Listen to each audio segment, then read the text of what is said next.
gets me every time.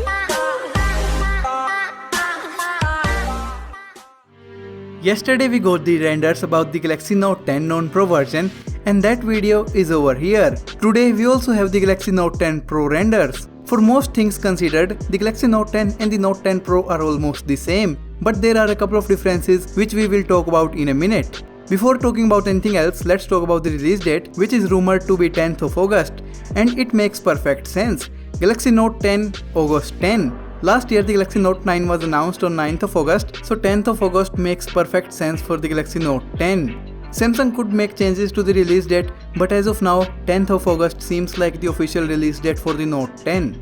The Galaxy Note 10 Pro features a display of 6.75 inches, and the dimensions of the smartphones are these over here. There's no headphone jack on the Galaxy Note 10 and neither is it on the Galaxy Note 10 Pro. There's one thing I did not notice yesterday, the bottom of the smartphone is almost flat, and this could be one of those self-standing smartphones like the Sony Xperias and the iPhone 5s.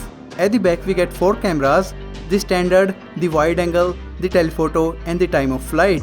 This setup is going to be very similar to what you can find on the Galaxy S10 Plus 5G variant, with a couple of improvements on the software side, and now in a vertical position instead of horizontal.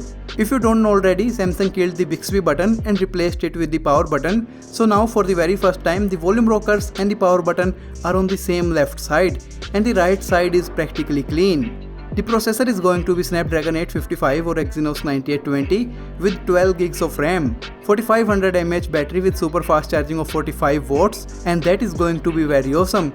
It's going to kick ass of OnePlus, Huawei and everyone else. My reaction to the Galaxy Note 10 Pro is that I love this display.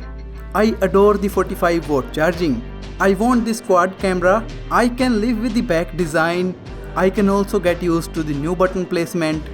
But I can't get used to living without the headphone jack.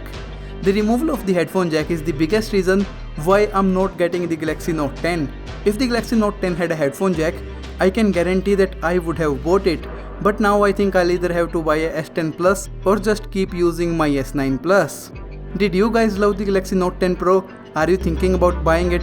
Let me know in the comments. Make sure to subscribe for more information about the Note 10 Pro and other smartphones, and I'll see you guys tomorrow.